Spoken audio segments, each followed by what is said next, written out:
I request Dr. Dickens Leonard, Dr. Huzaifa Umar Siddiqui, and Professor Narendra Kumar to please come on to the dais.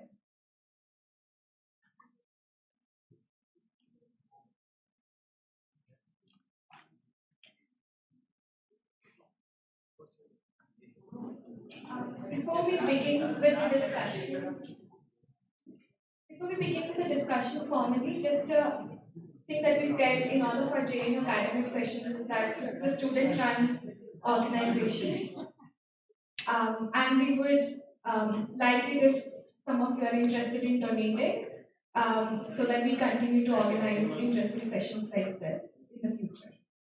So that's just the side note. If you wish to, there's a QR code with us. You can come and please donate. Thank you. Good afternoon, everyone. I am Devi. On behalf of JNU Academic, I welcome you all to today's symposium themed Revisiting Ambedkar. The first session of the symposium is centered around the book The Evolution of Pragmatism in India, Ambedkar, Dewey, and the Rhetoric of Reconstruction, authored by Professor Scott Stroud. Before formally beginning the discussion, let me briefly introduce the forum, the theme, and the panelists for this session. JNU Academic is an independent platform of the students of JNU. The purpose of this group is to organize talks and seminars on themes that are of social relevance. Recently, we organized a very successful two-day conference on the future of Indian political theory. Any project aiming at emancipation and bringing social justice in Indian context would be incomplete without taking course to the thoughts and deeds of Ambedkar. His texts and ideas have been interpreted and read widely among intellectuals from different standpoints. His methodology of dealing with history and his lifelong project of emancipation presents a philosophical stand of pragmatism, a way of practically resolving issues with the available resources rather than relying on grand narratives and ideas. This can be traced as an influence of his teacher, John Dewey, when he was a student at Columbia University. It is in this context that Professor Stroud's intervention of presenting Ambedkar's thoughts as pragmatism becomes all the more significant. It compels us to think of Ambedkar's fight against injustices within Indian society from a different lens and opens doors for further intervention in that direction. With this, I would like to briefly introduce the panelists of this session one by one. Professor Scott Stroud is an associate professor of communication studies and affiliated faculty of the South Asia Institute at the University of Texas at Austin. He was a visiting fellow at the Center for the Study of Democratic Politics at Princeton University for the year 2014-15. He is also the founding director of the Media Ethics Initiative and is the program director of Media Ethics at the Center for Media Engagement.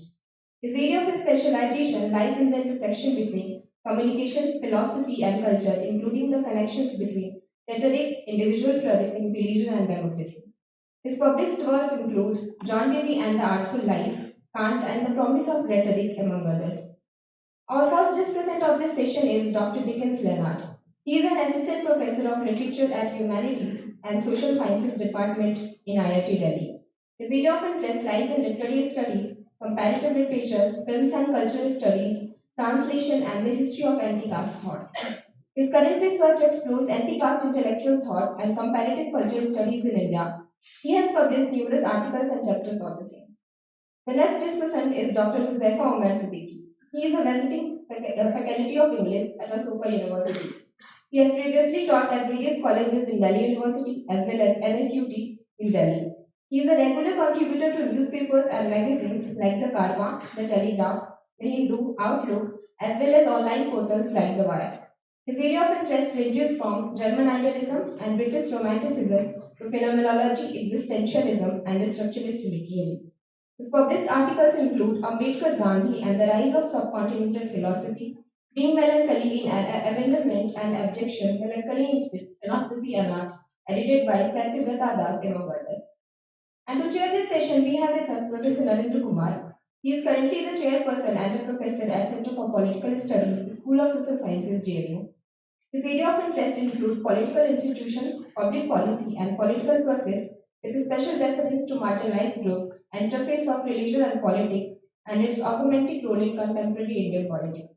His main works include Dalit Policies, Politics and Parliament 2004, B.R. Ambedkar Perspectives on Social Exclusion and Inclusion Policies with Sukhdev Thorat in 2008, Dr. Ambedkar and Democracy with Christopher Jaffelow in 2018, and Politics of Religion in India in 2020, among others.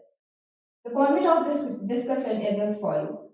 The author of the book gets a maximum of 20 minutes to speak on the book, followed by each discussant speaking for about 12 minutes each.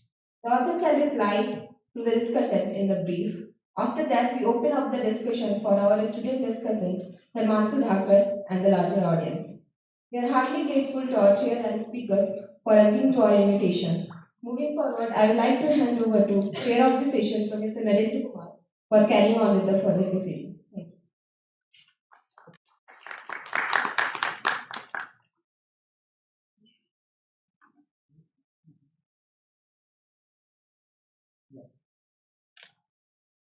Good afternoon, everyone, and welcome to this session. This is, I think, one of the interesting sessions that we have. And as the program has already been told, so I would, in the evening itself, I request Professor Scott or R. Stroud to make his brief presentation for the next 20 minutes. Yeah. Sounds good. Thank you, sir. Well, first of all, thank you, JNU Academic. It's a wonderful forum, and I was so excited when I heard students were driving this. You know, us academics are boring in our own way, so sometimes the most exciting things come from students. So thank you so much. And you know, this book has been, I've been working on it for almost 10 years now, and it's finally to where I stop, publish it, but I'm not going to stop working on Ambedkar. I'm not going to stop working on his connections and changes to pragmatism that he makes. And so I came to this, though, about 10 years ago as a pragmatist. I'd written a book on Dewey. I did my dissertation on Dewey. I was a philosopher by high PhD. And I had heard in 2004 Martha Nussbaum mention, hey, there's a student of Dewey's named Ambedkar. You ever know about him? I said, whatever. And 10 years I waited. And in 2014, when I should have been writing another boring book on John Dewey, I Googled Ambedkar. And I found Annihilation of Caste. I saw Dewey where others had seen Dewey. I saw Dewey where no one had seen Dewey. And I said, someone needs to dive in and see how far you can go. So I went to as many sources as I could. Talk, of course, everyone mentions Ambedkar's education is important to him. But in many ways, it's a black box, right? The young being goes into Columbia and comes out London, and he's almost fully formed reformer, ready to change the world. And so there's a sense where everyone knows there's a story there, but there are no more details that you can give to fill in that black box. I found this unsatisfying. If you were like me and you want to answer to this question, how does Dewey's philosophy and Ambedkar's philosophy relate? I also found constant reference in all the biographies and the philosophers that kind of skew towards biography to this line from the letter to Savita when Ambedkar landed in New York and he was across the street from Columbia. Of course, he writes back to Savita that I owe all my life to Dewey. Now that's a powerful statement, and Ambedkar didn't exaggerate like that much. But then everyone stops and they move on. And so I kind of personally said, what more can we say about this story without just saying many people influenced him? Throw up our hands, literally throw up our hands and then move on. What if I were to pick one of those people? How deep could the rabbit hole go? So today we're going to talk about my book. I spend 120,000 words detailing, the history and the conceptual relationship between Ambedkar and Dewey. I encourage you all to pick up your own torches and write 120,000 words on Kabir and Ambedkar, Cooley and Ambedkar. Seligman, I am convinced taxation policy that he learned from Seligman is very boring, but maybe you're going to be the one to convince me otherwise. So the problem is when we assume every book to write on everyone, we'll get a certain shallow level of engagement with anyone. So this project has driven me to try to get into the mind of Baba Sahib and to respect the Ambedkarite tradition, its past, and its future in a very variety of realms, in a variety of ways. And so I try to find every catch of his books, because we all have laws, collective works, but what's behind them? What about the education? What about the choices when he's reading stuff? And so I've met folks that help me access the past of Ambedkar, as well as people working on Ambedkar's future legacy in politics, education, and charity. So again, the two questions my book wrestles with, and they're separate questions, right? Because I'm a philosopher, so I needed to get to that second level. The first question is, what is the historical relationship And can we go beyond mere speculation? Everyone says Ambedkar went to Harlem and the black churches, but what evidence do we have? Well, he was so close. But I'm close to things there in Delhi, and I don't walk and see things. So this is the challenge. How do we access with evidence historical story that's waiting there to be told? Unfortunately, Ambedkar was not on TikTok, so we can't see the sandwich he ate. So how do we get into that 100 years in the past? And then the conceptual story, if we want to zoom out and talk about his philosophy as a pragmatism, you don't have to, right? I'm no commissioner of Ambedkar studies. Feel free. Most people write on Ambedkar without mentioning Dewey, and they will continue to do this. Do what you want, but if you wanted to talk about it among all these figures, W.B. Du Bois, Jane Addams, etc., as pragmatists, how would we add Ambedkar to that mix? So there are hints there if you just look, right? So for instance, I came across a 100-year-old book owned by Columbia University. It's a book by Dewey. It was purchased in the first semester of his time at Dewey. And what's found in the back of it? Finally saw this the second time I held it. It was a scrap paper where Ambedkar is doodling his own name, and he's doodling John Dewey's name. This is something we forget. Dewey is a person, a personality. He's not just a producer of serious arguments about serious things. So he dreamt, he imagined, and what's on his mind in the first month of his first semester? Dewey's name, Dewey's person. There are bigger hints that I unveil in my book, and I just discuss this in a lot of detail in the book. But this is something no one, no biography, no account in India, no account in the West, has ever put together before. So part of my mission was to try to get into the classroom. Again, we don't have TikTok or a diary. So how do we do this? Well, Dewey is an important figure, just like Ambedkar. People keep stuff connected to that person. So I was able to find a variety of recollections of Dewey's classroom. Now, spoiler alert, Dewey was incredibly boring. He was not a good speaker. It's a story in itself how he captivated young Ambedkar. So anyway, Adler Blum was one of these longtime students of Dewey who also stuck around afterwards, helped organize the 1948 birthday party that Nehru jetted into and said he also read Dewey in times of mental indecision. And so Adler Blum writes recollections, says he's boring, whatever. Then she also says, I remembered all the students from Japan and China. And my ears start perking up. Then she comes to a paragraph that's just absolutely phenomenal. Now, she doesn't say any names in this paragraph. And I analyzed the whole paragraph in the book. But here's the relevant portion. She says, there was also a student from India whom I saw daily, always with a pen and paper. He was reading Dewey's articles, and we would ponder together the many ideas. He recopied the class notes after each lecture. Whenever he read some to me, it felt as if I heard Dewey himself talking. He also showed me his attached comments, searching for a bridge between Buddhism and Dewey. Searching for a bridge between Dewey and Buddhism. Both, he said, aim at the highest morality, but Dewey's drive for a good society might be more conducive to happiness than nirvana. In the United States, he met Dewey, who gave a new turn to his life. In infusing Dewey's concept of an idealistic democracy, he may give some help in easing the ugly, ingrained tradition of untouchables. But this is phenomenal. It gives us a new way to start to think about Ambedkar. And I'm one that says we should be in the business of making more stories about Ambedkar, not policing them and saying there is one essence to them and let's get rid of all the trash. So think about what this opens up. He didn't come to Buddhism later on. Of course, he had that 1907 volume, but this paints a picture that he was engaged with Buddhism from 1914 on, and he wanted to combine it with Buddhism and pragmatism. Again, combine, not replace pragmatism with Buddhism, not replace Buddhism with pragmatism, but combine these two. So this is fascinating, and I detail in the book all the evidence, the ancillary evidence that points towards Ambedkar. Look where she was living, right at 1914, 1915, like 5 blocks from Columbia. She says she took psychological ethics. That's the class that Ambedkar was in 1914. So there's no other Indian students of Dewey's you can find. I talked to all the Dewey scholars, and all the Indian students in New York at the time that don't seem fixated on Dewey. They're all fixated on what problem? Self-rule, not the ugly ingrained tradition of untouchable. So there's a story here to be told, and I'm not, I've grown tired of people saying, well, a lot of people influenced it, and the subtext is quit talking about Dewey. So let's talk about Dewey and resist that kind of premature closure. What do I mean when I say he's a pragmatist? This is also something people, I think, have a knee-jerk reaction to.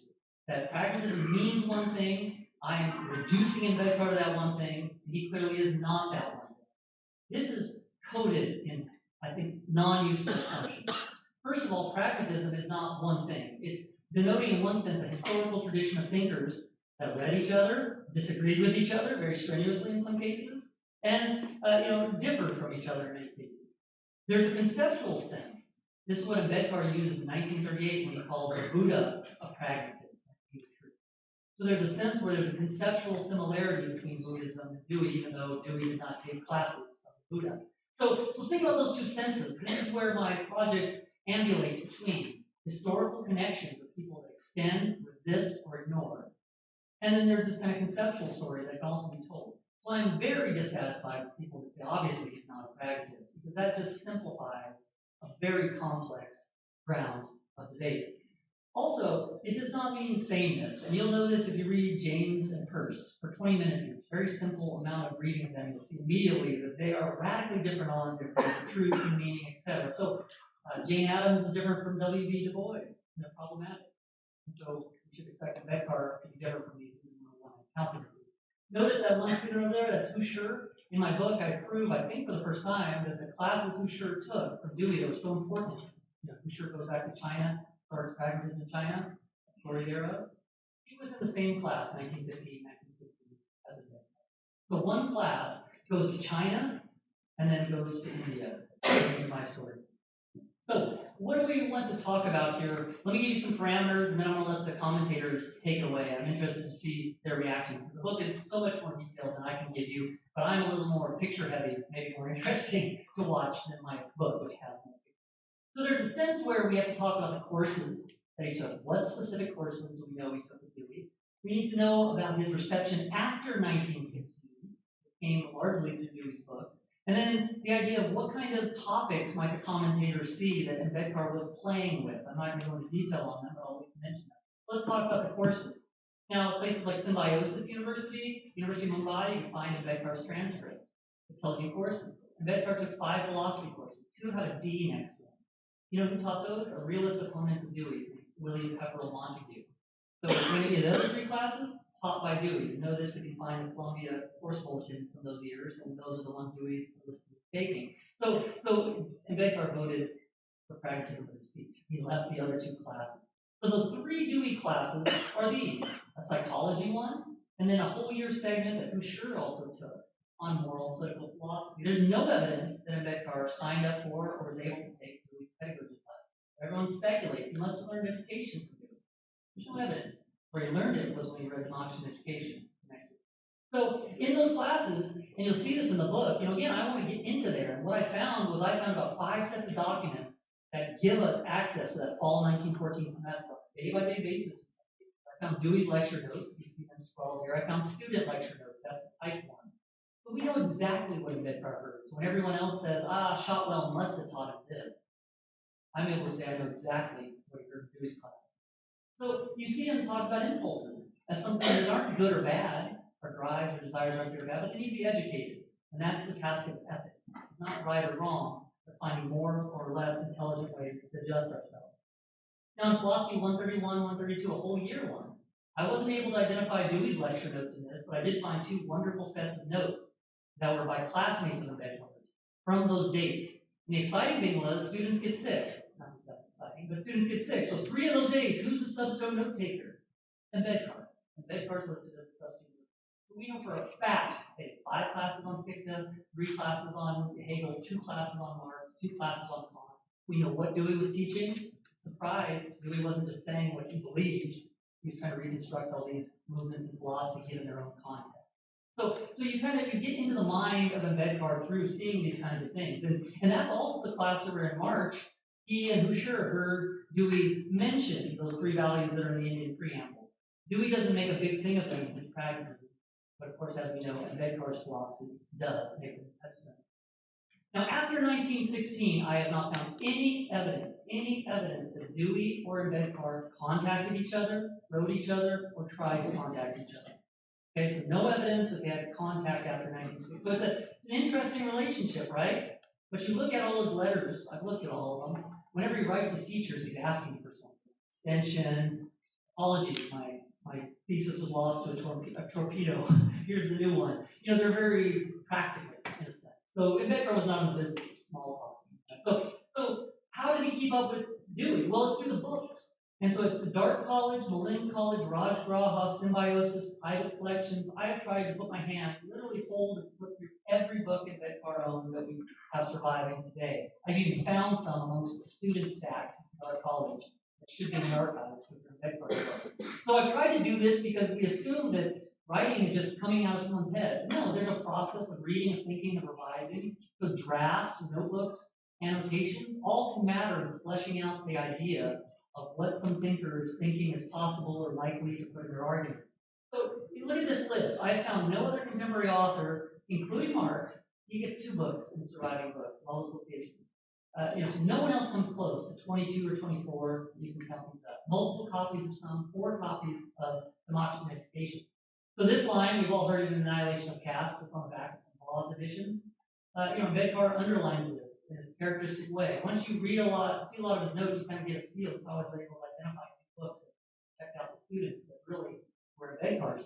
He has a distinctive style, and in talking to non-Raj and Ambedkar, for years I tried to figure out a way to critically test. Did he have some kind of code breaker, for this the meaning behind red or blue? And non-Raj said, well, at Raj Graha, there were books everywhere, the tables everywhere. These tables would have different pencils scattered everywhere. So to me, that indicated something so meaningful. When he read over here, he might have a red pencil, over here a blue pencil. So there was no system. Red doesn't mean this will make the article or this is wrong. But what it does mean, this passage has 3 different colored annotations. That meant he read this passage and marked it at least 3 times. At least 3 times. So Ambedkar owned a lot of books like us that we don't ever read. He has some books he read one section of, and then he has some books that he read over and over and over again. Some of those most read books were Dewey's. So again, there's a story here. And you notice here's a note card from the Rhapsody collection. And you see here, those 2 books listed are 1949. He's still reading and keeping tabs on what Dewey's doing after 1949. So I am not satisfied with the demur people will say, quit talking about this. He moved past Dewey. No, he's still intrigued by Dewey. Not everything Dewey says is what he says, but he's still keeping tabs on what Dewey's saying. So let me just talk for the last 3 minutes here about some of the themes. Now my book, this is one thing, again, when people say he moves beyond Dewey, the assumption is Dewey is one thing. What I find fascinating that some of the things he latches on to Dewey as useful are things Dewey in 1914 to 1916 wouldn't even offer as his philosophy. So there are things from his younger days when he was into more Hegel. So for instance, the notion of personality is one thing. How often have we read parts of Ambedkar's speeches, the reclamation of human personality? So this is what fascinates me. Ambedkar likes some ideals, but he likes the method of pragmatism in general. Reconstruction, recontextualization, and that included even Dewey. Dewey was not sacred. So Dewey was picked and chosen among just like anything in Ambedkar's past. So this is what I tried to impress in my book, that he takes some ideas out of context and recasts them, but in general, this kind of reconstructive urge is there, whatever idea he is talking about. The social democracy idea of liberty, equality, and fraternity. Again, Dewey didn't have that. He mentions that early on, but he leaves it behind. But Ambedkar sees the value of it. And then other things like education, but education through speeches or political activity becomes foregrounded in Ambedkar, whereas Dewey tended to fight the battles of education in the classroom. That was his battle in North America. And then you get the idea of reconstruction as a method, including speech. I won't talk about that much right now, but there's a method of argument. That's why I have rhetoric in the American title. Ambedkar saw even sources as something that I could pick and choose, chip and chop.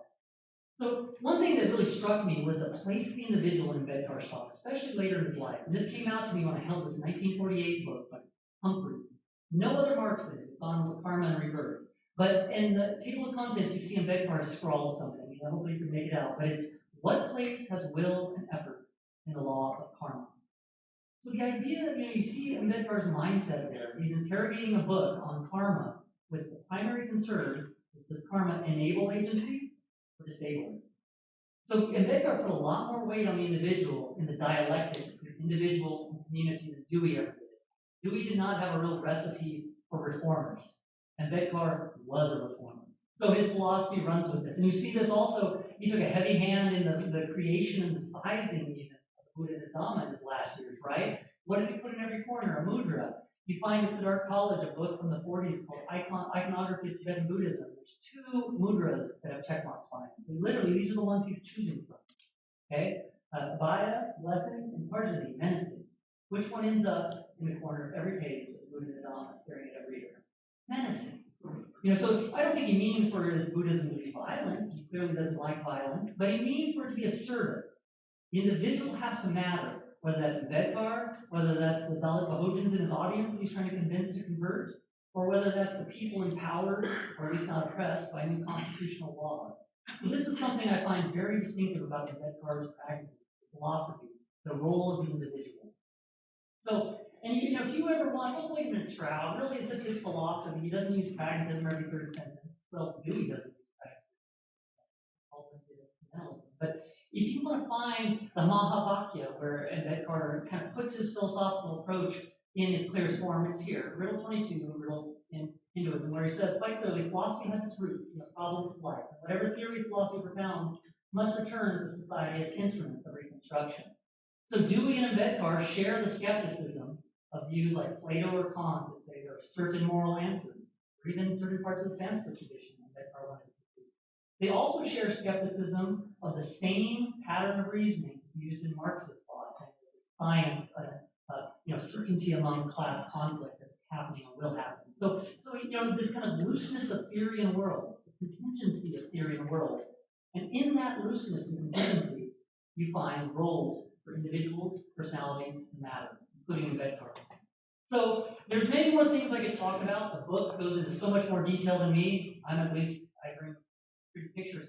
But by the end of this book, I've left behind the historical connection. Again, this book is full of stuff you will not find in any other biography, facts and details on stuff. But by the end, I've sketched out his philosophy. Everyone tries to draw his philosophy out in general. And that's fine, that's useful. And they have different purposes for doing this.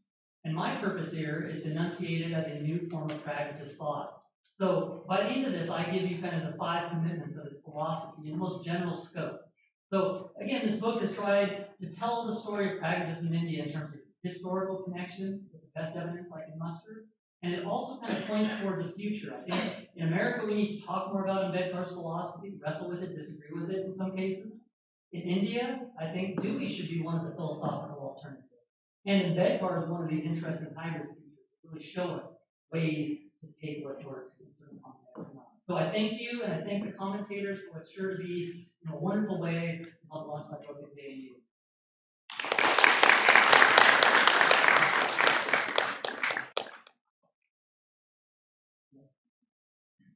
Thanks for this telling us the story behind the book.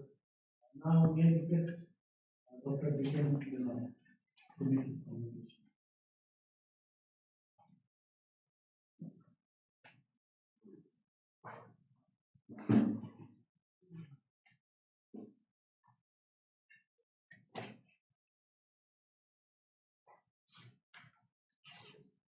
Thank you, Professor Stroud, and particularly thank you, JNU Academics and the Department of Political Science for making me part of this event.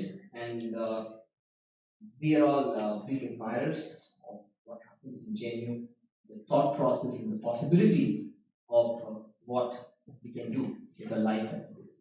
With a short kind of a acknowledgement, let me dive into, because I have 12 minutes into what I've written over this last 3 or 4 days of reading and writing.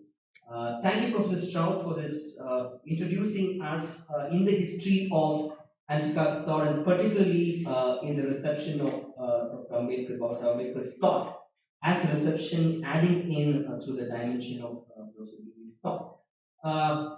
Let me just read out a short write-up report and then see how this goes. So I've structured the write-up this way. I have a critical introduction of 4 to 5 paragraphs, and I hope as a reader, receiving Dr. Stroud's proposition, I would like to understand how the logic of the chapters and the story of his book tells us the story of Ambedkar's Dewey. And lastly, I open up with 5 rejoinders to see how can we build on this conversation. Okay, So, Professor Stroud's recently published The Evolution of Pragmatism in India foregrounds the intellectual biography of Baba Sahib Dr. Ambedkar and evaluates the reception of John Dewey's influential thought as a life-changing pedagogy in the works of the anti-caste activist, philosopher, and thinker. The author conceptualizes and proposes Dr. Ambedkar as critically and creatively weaving a rhetoric of reconstruction. This is from his title, a rhetoric of reconstruction in the Indian subcontinent for the first time, arguably, and is attributed to be the founder of such an evolution in India. This is how he presents Ambedkar's. This book therefore claims to be one of the few works, if not the only one, that significantly establishes such a connection, particularly through a generous and at times a kind of a reading that intrigues, but it generates that effect when it also discovers, introduces, and engages with radically new materials, including, as we saw, an ink blot where Ambedkar tries signing Professor Dewey's name. This is a new way of engaging a text for the nuances of its sense making. And Professor Stroud's training as a communication media theorist relatively aids him in this effort, because it is one thing to recover history, but an entirely new thing to interpret it. The work thus insists on a hermeneutic labor that demands to stay with the text, its performative thought, the tone, and the signature of a thinker in her thought, which demands, or much so, persuades towards action. It asks one to dwell on the idea of a thought act, or a thought in the act, where the speculative meets the pragmatic, and ultimately where aesthetic meets the socio-political in Dr. Ambedkar. That is the promise of the work such as Professor Stroud's proposal.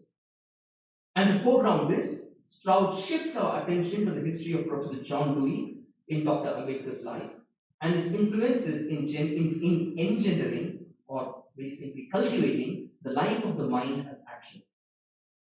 As we all know, John Dewey taught at Columbia University and is considered one of the triumvirates who founded pragmatism in America, along with C.S. Pierce and William James.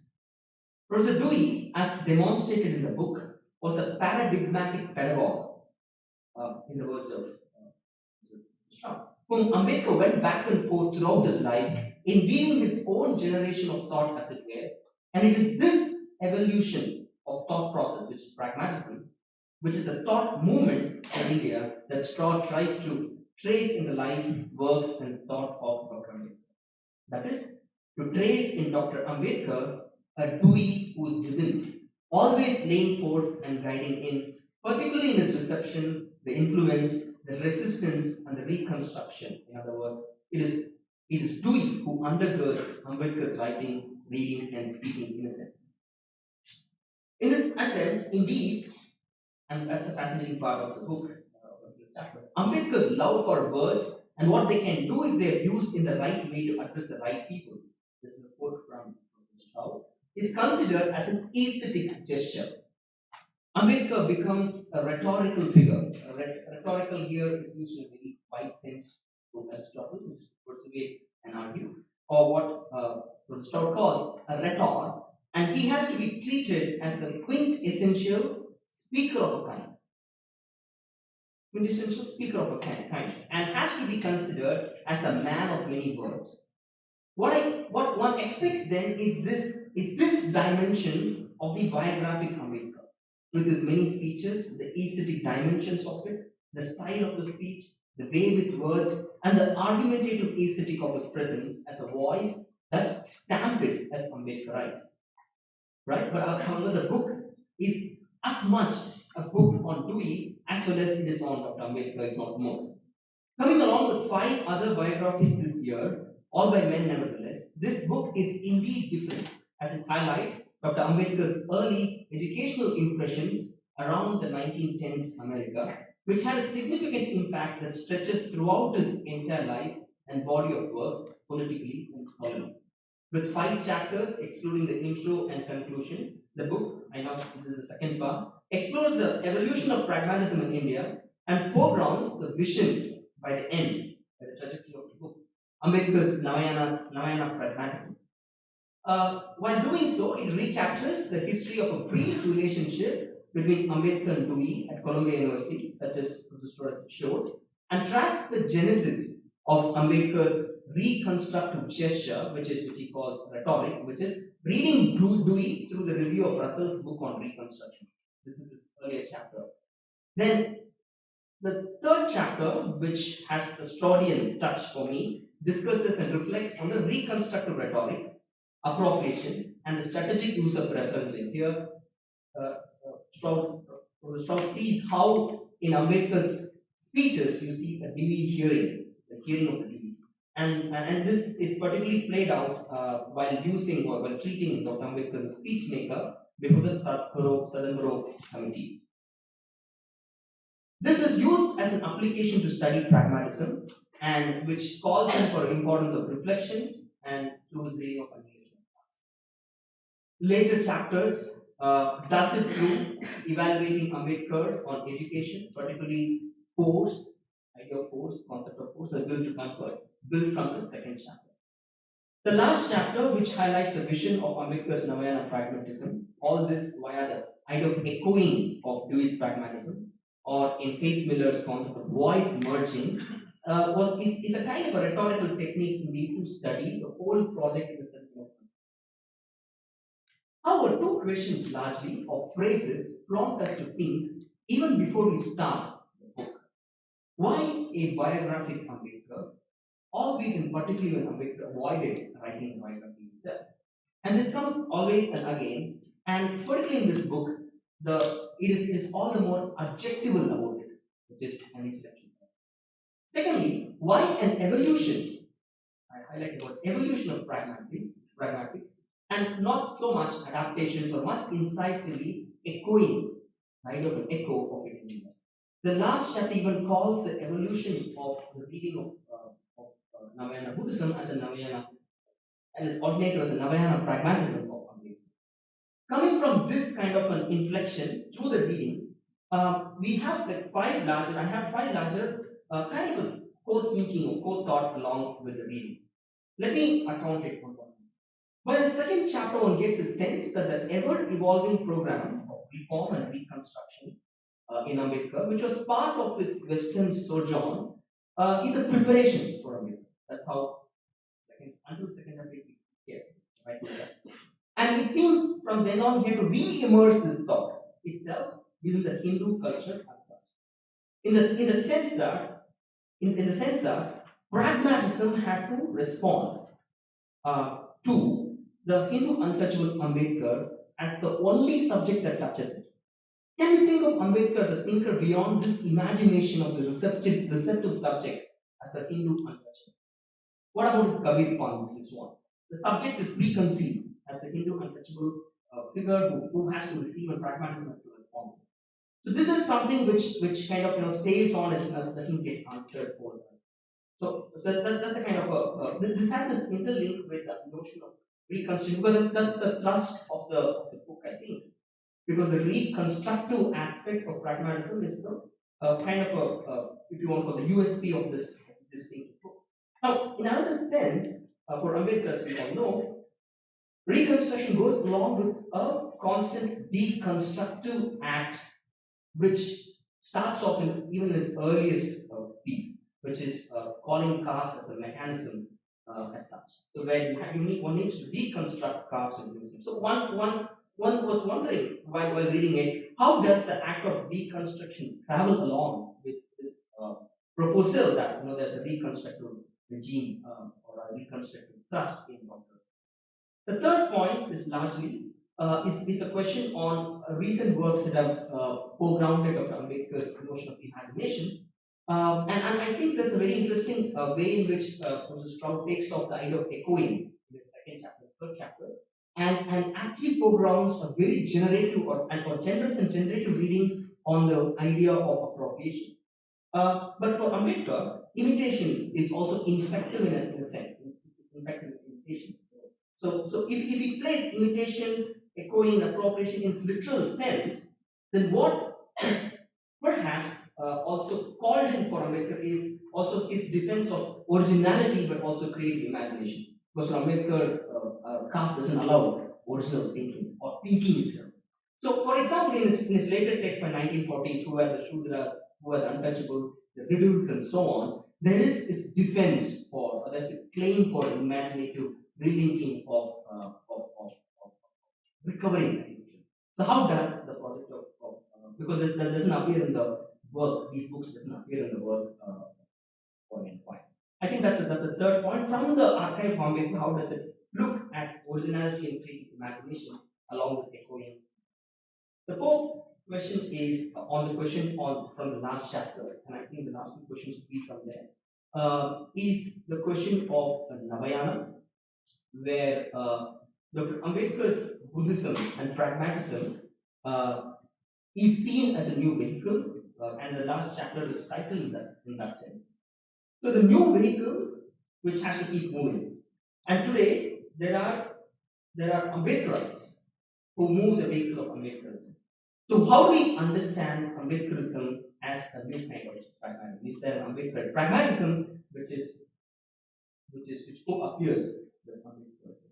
And it seems the book doesn't address this question of Ambedkarism.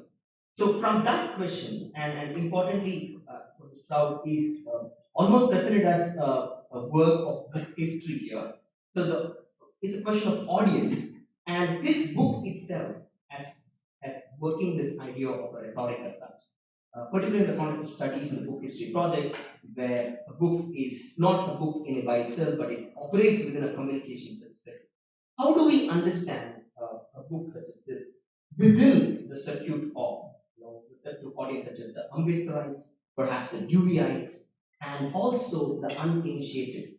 So your book as a rhetoric is also kind of a reconstructive meliorism, right? So how does it engage with distinctive audiences which are already in reception? So there is perhaps a kind of an ethical dimension to the words and its imaginative sensory world, to which this kind of reception, enters into. So how does this book engage with that kind of an ethical imagination? Thank you, Prof Scott, for this opportunity. Thank you.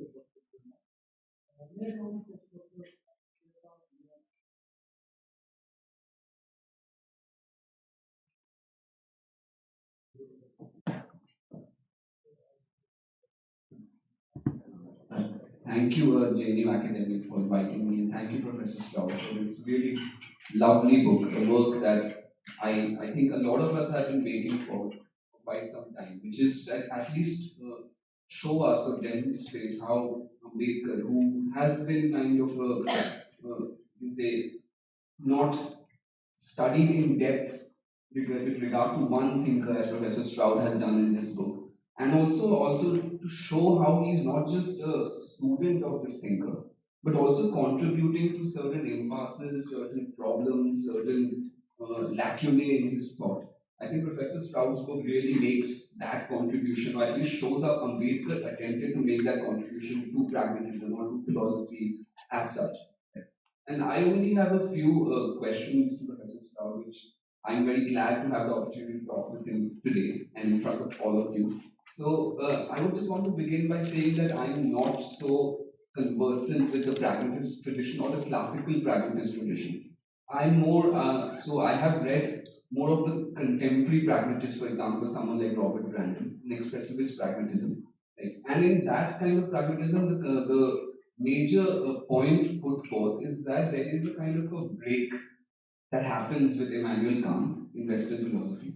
And that break is the shift from concepts to judgment. So with Kant, I mean, I'm just like simplifying here. With Kant, the fundamental unit for philosophical thought is no longer the concept or the idea as it was from Plato onwards, but becomes a judgment or the sentence. Right? And in that, what happens is there's kind of a normative intervention that philosophy makes. And so, what actually happens with Kant is that if we have to distinguish judgments from any other form, whether concepts or science, the distinction is that judgments make us committed to things. And Random says there are three kinds of commitments that are made by judgments. The first is a kind of a justificatory responsibility. So you have to give reasons for what you're claiming. Right. The second is an ampliative responsibility, which is to acknowledge what follows from that judgment, to acknowledge the inferential consequences of that judgment. The third is a critical responsibility, is to revise the commitments that are incompatible with the consequences of that judgment. And that is what Random says is the break that happens with Immanuel Kant, the normative break. Right. Now, in the pragmatist tradition, especially even in Random, right, what is actually happening is that there is this desire to uh, look at philosophy as a making explicit of what is implicit in social praxis. So, for example, Brandon would say that norms, kind of norms or rules or codes or customs that we follow, they're implicit in social practice, and philosophy is a kind of a tool or a method or a mode in by which we make those implicit norms explicit. And in making them explicit, we also transform them rather than just retaining them in the way they are. Right? And I think that now this actually makes Ambedkar somehow interesting to us because in this contemporary revaluation of pragmatism by someone like Brandon, what is happening is quite simply the like a, like a kind of a formulation in which you have to be able to say what you are doing while making a judgment.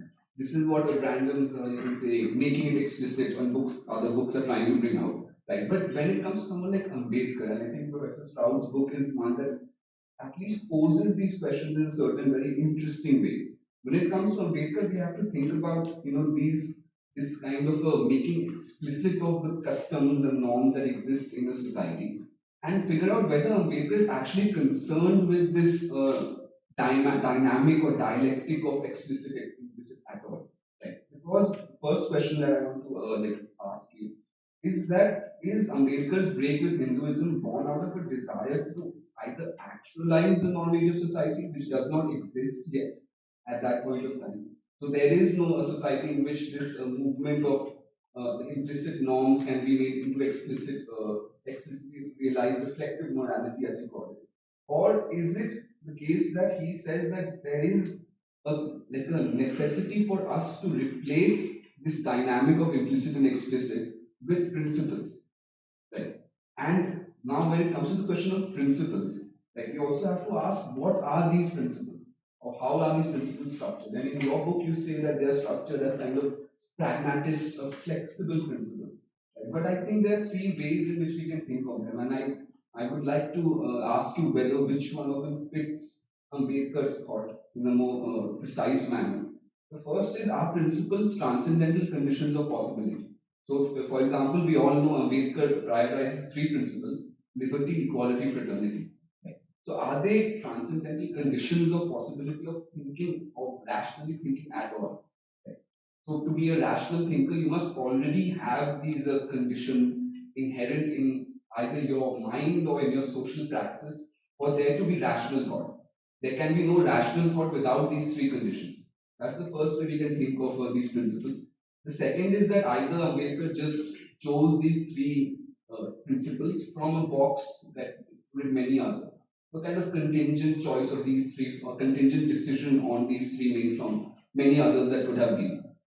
Or the third one, I think that is the one that I feel like your book is hinting towards, is that these three principles are not uh, either transcendental conditions of possibilities, nor just randomly chosen from many other principles, but they are those principles by, I mean, the very decision on those principles actually implies a kind of performance that actualizes them. That's what I want to ask is which of these three modes of looking at principles would you think your book or at least Ambedkar's thought is hinting towards?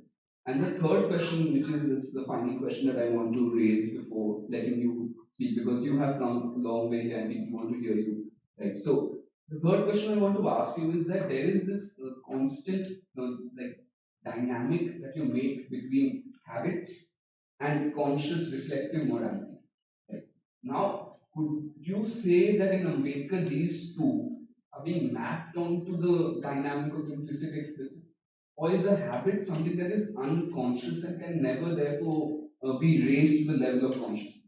Right, that's the first question. And the second question is whether in this prioritization of consciousness that you feel Ambedkar is more tending towards, do you feel that there is a kind of a neglect of the unconscious ways in which these habits persist despite all the efforts that one might make to render them conscious? So the question that I'm trying to ask is whether this dynamic of implicit explicit is something that can be mapped onto Ambedkar's thought, and if not, then maybe Ambedkar is giving us a very different avenue to think of pragmatism today, which is even perhaps different from someone like Robert Brandon, who is trying to uh, develop a kind of pragmatism that would have some relation with absolute or absolute standards.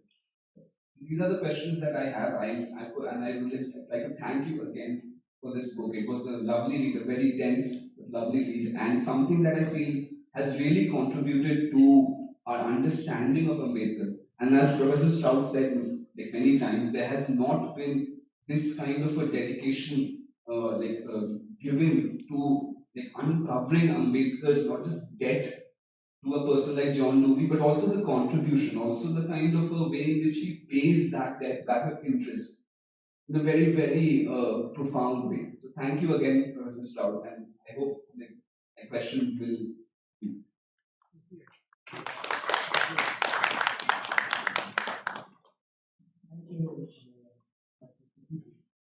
Now,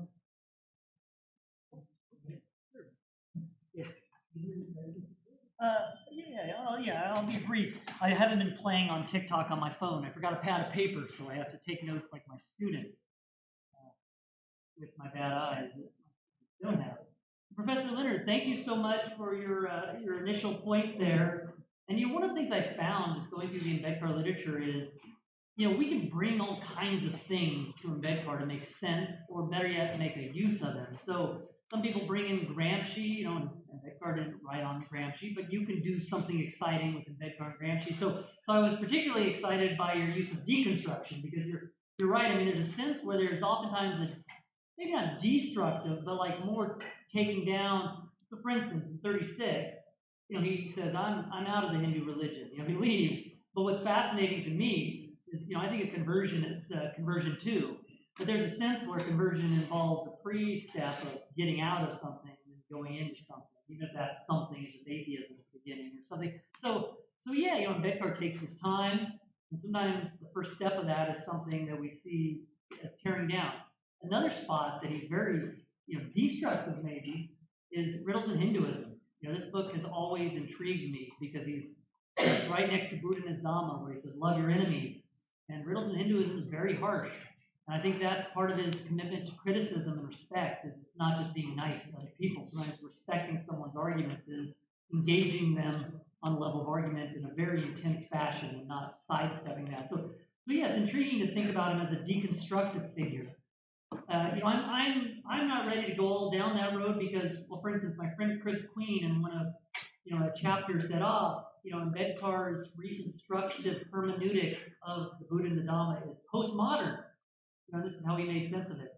And I'm like, it's so much easier to just say he's pragmatist. He's reconstructive. You don't have to bring in postmodernism that Ambedkar knew nothing of. That probably imports a different. So my temptation is to say Reconstruction might have these moments of tearing down, not to just be, anonymous troll online that wants to rile people up. But you tear down and then follow it pretty soon with reconstructive activity. But yeah, there's probably useful ways to talk about deconstruction. And then, the bio stuff is interesting. HarperCollins actually, you mentioned the American subtitle with the rhetoric in it. Surprise, surprise, they thought it wasn't going to sell well here in India. Rhetoric. I still have every once in a while someone raise their hand. I'm mad you said that Ambedkar is a rhetor. That means he's a liar and manipulator. And I have to say, the West has a tradition of rhetoric that I teach going back to the Sophists and Aristotle, and most of them do not advocate lying. And one way to look at rhetoric as adjusting ideas to people, and people is act persuasion to your ideas. And the worst case of that is flattery or lying, but that doesn't get you that far.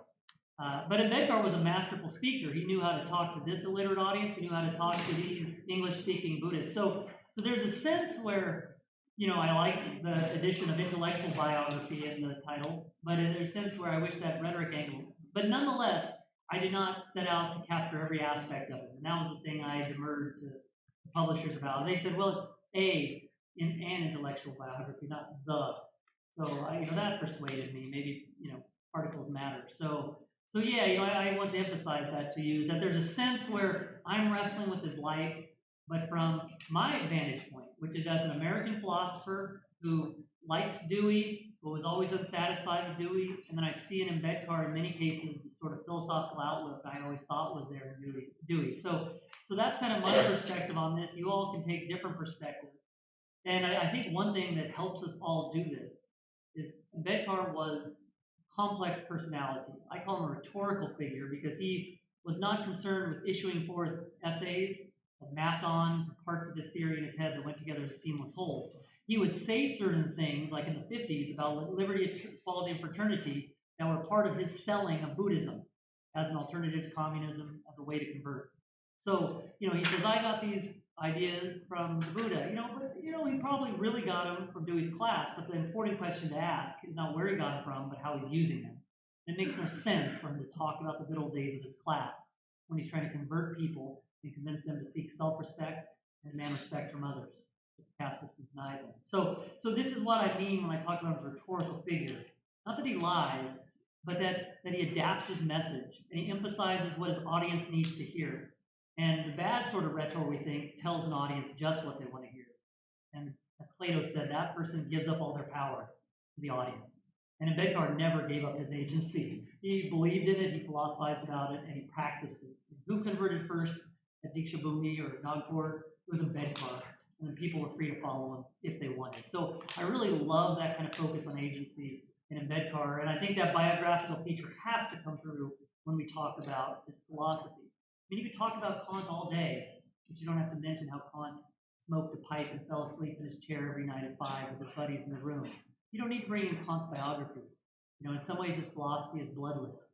But Ambedkar's not. You've got to bring in his life because his philosophy, I've never seen a philosopher, and on my reading, who prioritizes legislation and individual initiative, and then his life culminates 3 weeks before he dies with him taking that initiative in an embodied stance with his wife Savita on that stage of Diksha.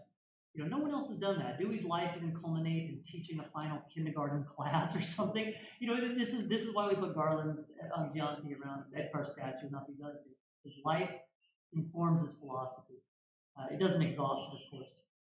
Now, let me say a couple things about Professor Siddiqui's questions, and I am so excited you brought up Kant, because like my last book, 8 years, right before this book was on Kant, and so you're dredging up my sordid past.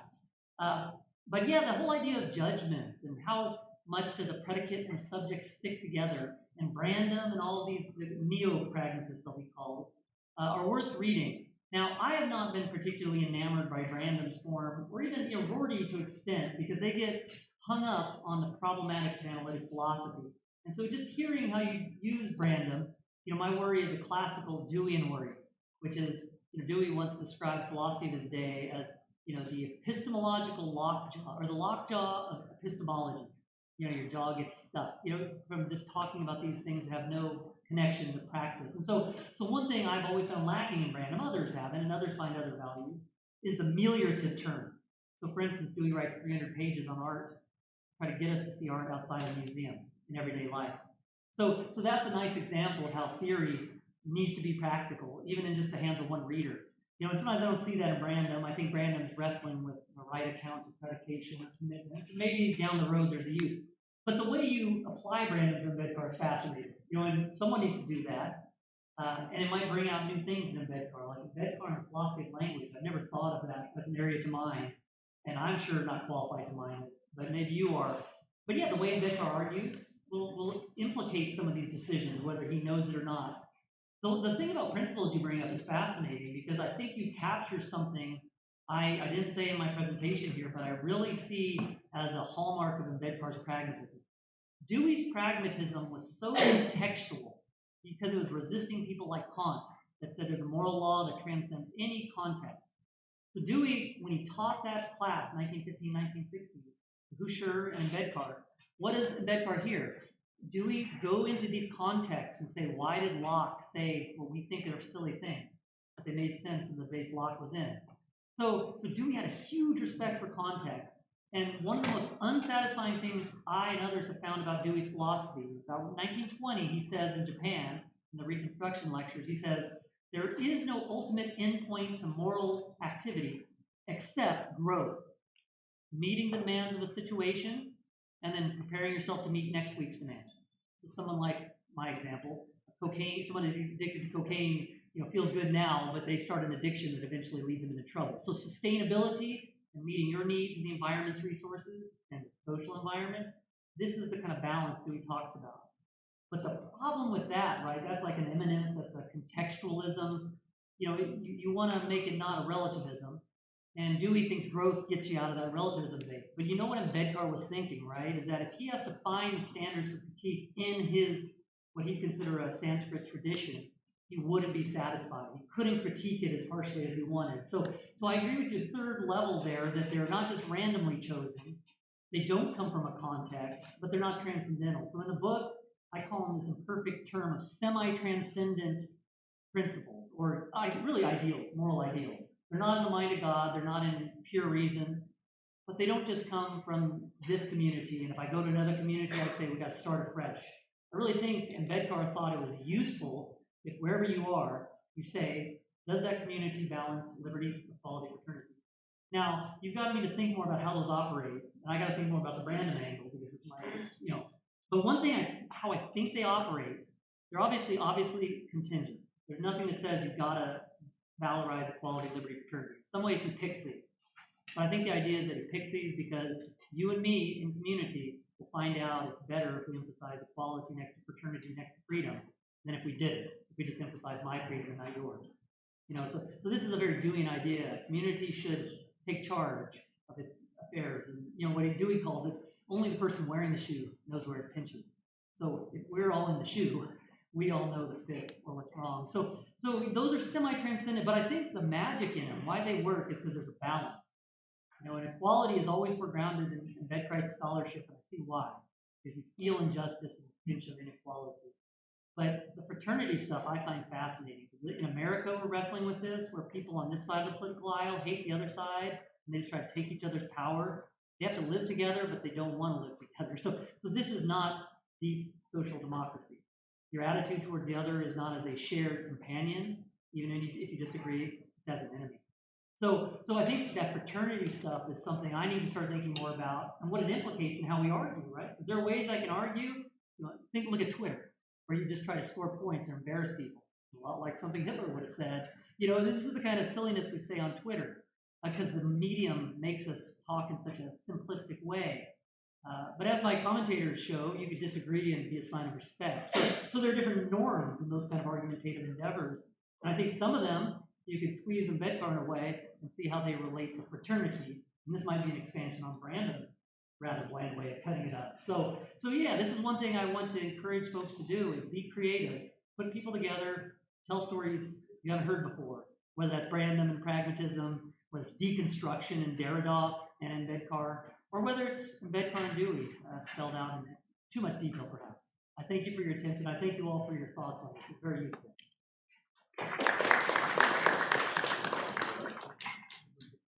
Yeah. Now. One student. Yeah. Yeah, please come on.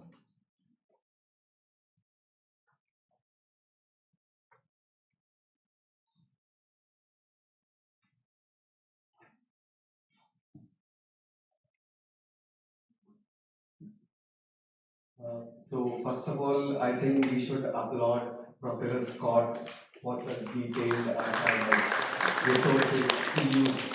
In a sense, what Professor Scott did was to allow us to go through the inner life of Ambedkar.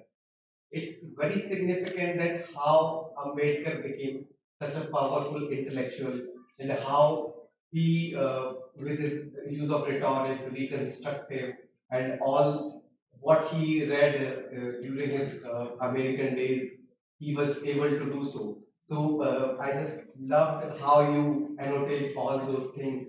And another thing which was not discussed, he wrote a lot of, uses a lot of archives. The thing is that fascinates me is when he takes the book Annihilation of Caste. In that he found that how do you write something on ethics or do you write on his book taking from democracy and education as it is.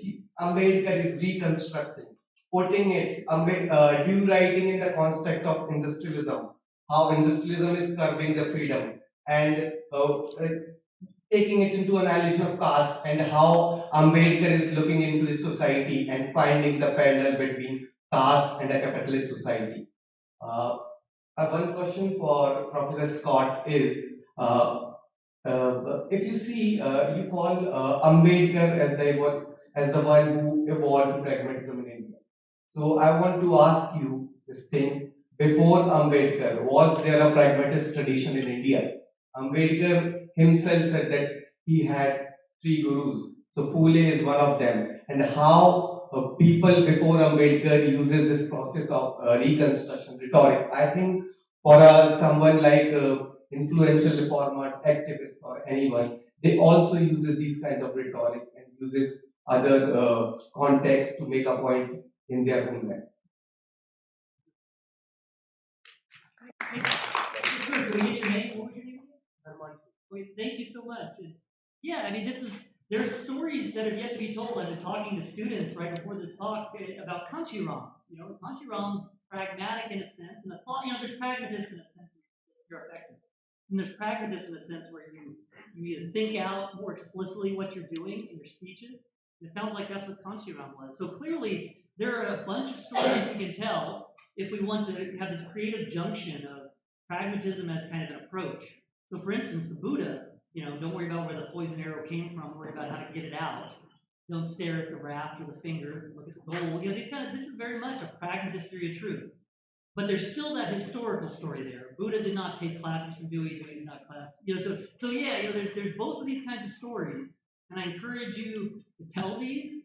If you want, translate Kanchiram so fools like me can read Kanchiram in English and then start writing on him and teaching him to my students. Fully, these are awesome things. Now, the Ambedkar guru thing. Again, we should not make the mistake of everything Ambedkar says goes together as a piece to a picture in his head that we call a theory. That's the bias we have about boring professors like us up here, what we do. Ambedkar was a man of action. It mattered nothing to his followers for him to tell them in that radio address that John Dewey was one of his teachers. It's much more effective to talk about Kabir fully, right? And it's much more meaningful. And it's honest. These are figures for him. Now, that being said, Annihilation of Caste, I found more phrases or sentences from Dewey than Kabir. But you all can dig up Kabir. Someone needs to write the book that is in English for Kabir and Ambedkar because I'm excited. I'll be the first one to buy that because this is going to be exciting. So there's a sense where he's accurate. Those are three gurus for him. But I don't think that excludes the idea that Dewey wasn't an important person. It just wasn't important for him to tell Dewey to these people. So thank you so much for these questions. And I'm going to continue wrestling with the Ambedkar stories going forward. And what was the other one? Is there a story of pragmatism in India beforehand? Lakshmi P.K. Narasu, right? The Wonderful Essence of Buddhism that Ambedkar has reprinted, third edition, 1948. When I was reading through that in 1907, it struck me as significant that Narasu is reading William James, Varieties of Religious Experience. He quotes it over and over again. He himself echoes Peirce's 4 ways to settle belief. So I'd never noticed this before. So pragmatism slowly gets over there, but if you had to say there's a hard and fast start to the evolution, Ambedkar brings it like a bomb. Narasu uses a little bit of it, but Ambedkar, following Dewey all those years, using him at key parts, and just relishing in that reconstructive. Nothing is sacred, not even the words of Dewey, who taught in Reconstruction. Not even the words of Buddha gave his followers license to chip or chop. So it just fascinates me the willfulness of the Ambedkar pragmatism. That's why I start with this. Thank you. Okay, now questions from the audience. Let's have first questions and then comments. Can we have the questions first? Yes, please. Okay, where you. Should I come there? Should we get some of the microphone? आवाज आती है ठीक है Thank you very much for those of you who do not know me. I am Uma Khan.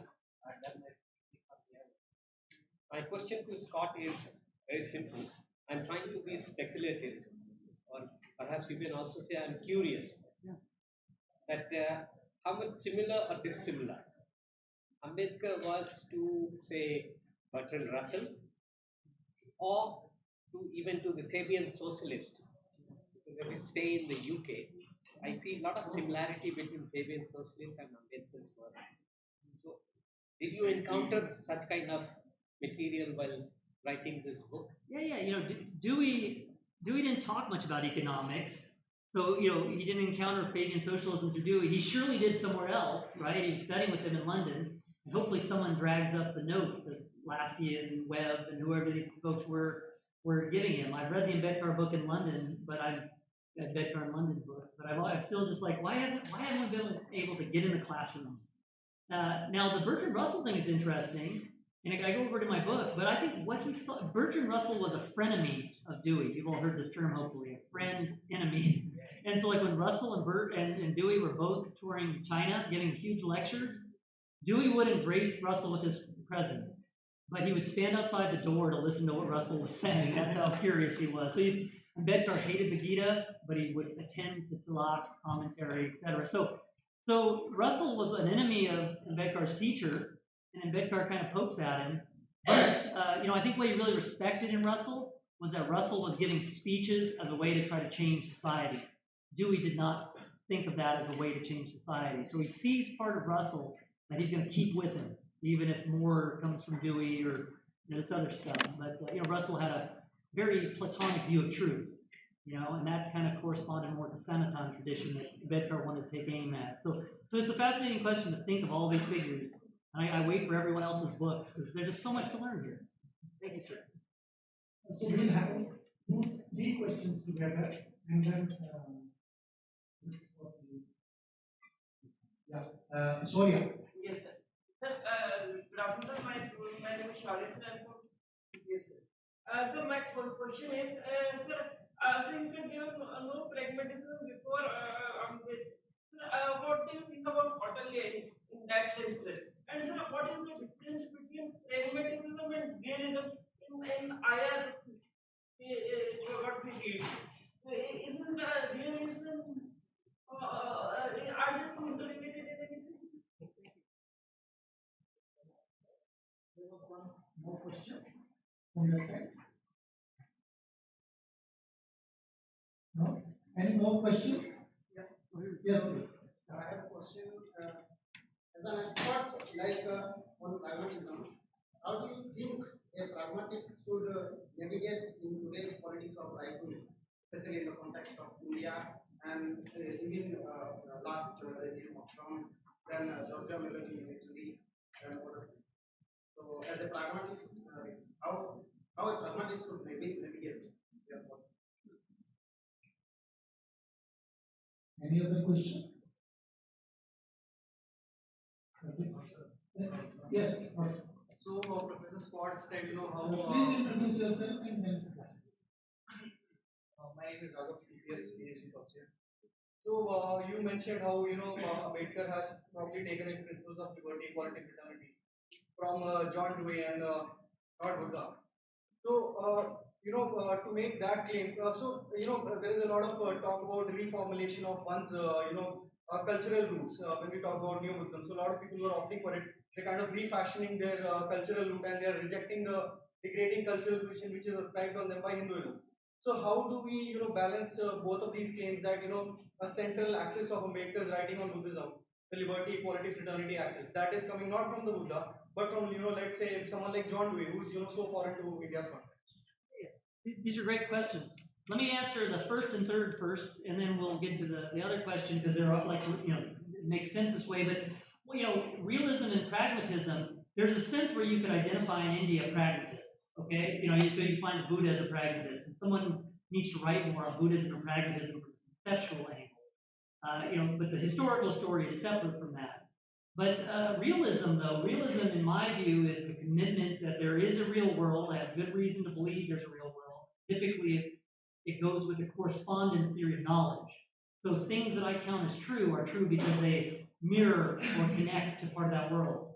And to deny those things, you're being irrational, right? The challenge that people like Dewey point out against realism, or the correspondence theory of truth is, and Rorty, I'm surprised you brought up Random, I like Rorty, and he's also modern. The challenge with realism is always knowing when I have captured that. So, it's easy when we say this desk is brown, but then one of you is going to have some fancy color like mauve. Okay, what does that mean? Maybe we operationalize wavelengths, but there's an artificiality to that. So the challenge with correspondence theory is it's very hard to enunciate an account of when we have got it right. Okay? And so it's much easier, the pragmatists think it's much easier to look for things like agreement, and the things the pragmatists look for is forward looking. So when I have a belief about brown, and then you come along and say that podium is not brown, this belief is not working that well. Or, I have to reformulate the distinction between dark brown and light brown. So the experience has led certain ways. So that's the kind of scientific thinking that pragmatists extol, not discovering the laws of nature, but kind of figuring out ways of inquiring and satisfying hypotheses, and then maybe other people can test those. So it's a communal thing. So there's a sense where there's probably a lot of realist philosophy in India. This is our mode, right? We say Obama is a good president. We have a very strong predication where Trump is a good president, whatever your political stance is in America. It's like you're grabbing the essence. And if you don't think that matters, think about how many people will police you and say that's not the real Ambedkar. Like there's one thing in there. And the question I always ask is, how do you know? I mean, you like that reading of Ambedkar, but that's not a good standard. You read a lot of Ambedkar books. Does that give you insight into the nature of the world? No, that's not exactly a great standard. So this is the realist problem when it comes to interpretation, who Ambedkar is. So the pragmatist would probably say, tell stories, see if they're useful. Do they open up new things you haven't seen, new political lines? Now the other gentleman's question about what's the deal if we're going to push for Navayana Buddhism, but then we say these three values come from Dewey. I think that's precisely the opposite way to be looking. I think in pragmatism, right, the value of a theory is not whether it's true, it's whether it works. And I don't mean that in a crass sense. If you have a theory that there's no gravity and you hurt yourself every day jumping out windows, you better revise your theory of gravity because it's just not working with what you want now. So there's a sense where, think about the predications about my gurus or where I got these values from. There's a sense where you could ask him, well, if I look at your class notes, will I find those? But there's a lot more sense to like what he wants people to do with their lives and habits ahead of him. And so too often, and I think people like Brandon and stuff get fixated on this, is like, what do we mean in the past sense? And the stuff I love about Dewey and James is the idea of how I use language, how I make judgments. Will they open up new experiences in the future or lead to frustration? So for Baba Sahib, I think talking about fraternity, and sometimes talking about matriarchy, sometimes going back to fraternity, it doesn't matter if you have a French theory of this. What he wants you to do is see a way of acting in this Buddhism he's constructing. That's going forward. And I try to say that in my book. I say it's not important where he got this stuff. That's the wrong question. It's not a useful question. Okay? So to the contemporary politics question, this is a tough one. And I'm not going to weigh in on India. You all are like America. You got your own challenges. I got mine. I'm part of a Center for Media Engagement run by my wife, who's an academic at the University of Texas in Austin. And I love it. She does political science, basically, like quantitative stuff on journalism. And the goal of her research is so parallel to the stuff I love in Dewey that I love in Ambedkar, which is how do we form community even when everyone disagrees? When you think about all of our theories of democracy, they're so bland. The end that we're all going for is a silent utopia where we all stare at each other and smile, like this lecture without me talking. And that's, Dewey and Ambedkar, that's not what democracy is about. You're going to have heated disagreement, you're going to have argument, but hopefully below that you still have shared interests. And so that's the challenge I see in America, and I bet you have it here. How do you vigorously oppose people without just seeing them as roadblocks? Things to disempower, whereas Ambedkar talked about the Marxists of his day, people to get out of the way. So that's a challenge, and it's a challenge when these folks might not love you the same way you love them. I'm still working on this, is how do you love your enemy in this Buddhist sense that he leaves us with in Buddha's Dhamma? Because I see the rightness of it. Man, it's tough in the U.S. And I'm sure my enemies feel the same way about me. So this is a challenge we all have inherited, the challenge of democracy. Comments, please? Any comments now? Okay, fine. Thank you very much, and thanks to the audience, thanks to both the commentators, and thanks and congratulations to Professor Stroud. Can I say a few words? Yeah. Thank you. When we are talking about Ambedkar's pragmatism, I was just thinking about that how Ambedkar responded in three different contexts.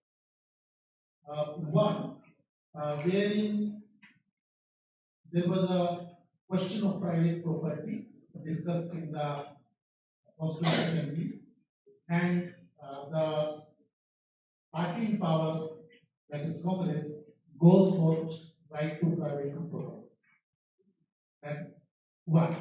And Ambedkar was completely opposed to it, and he says it very clearly when he talks in 1955 or so in the Rajya Sabha, that I was not in favor of that, but as the Congress party was there and it was at the helm of affairs, and he could not pursue his own argument. That is one. Second is that when the Constituent Assembly was debating around reservation, then they says that we will be doing away with the reservation. And Ambedkar threatens and goes to the extent of saying that if that is the case, then I am going to resign. And finally, when Ambedkar is not able to get through the Hindu code bill in the parliament, then he resigns from the cabinet ministry. So these are three very different kind of contexts, and also with different kinds of incidents where Ambedkar responds in three different ways in three different contexts. So I think in that way, if you look at that how pragmatism of Ambedkar needs to be understood, probably would be understood not through just by looking at these three kind of incidents, but whole incidents as well as the way he had looked at different issues. I think with those words, I would give to the organizers. And thank you very much for inviting me here. Thank you. Thank you, Professor Stroud, for these enriching insights. Also, I would like to thank the discussants, Dr. Leonard and Dr. Siddiqui, for their remarks. And a special thanks to Professor Ravindra Kumar for chairing this session. And we are thankful to our audience for their comments and questions. We will take a break now for high tea, which is outside, and there is also a bookstall where you can get the books. And our second session will start sharply by 4:30. So thank you for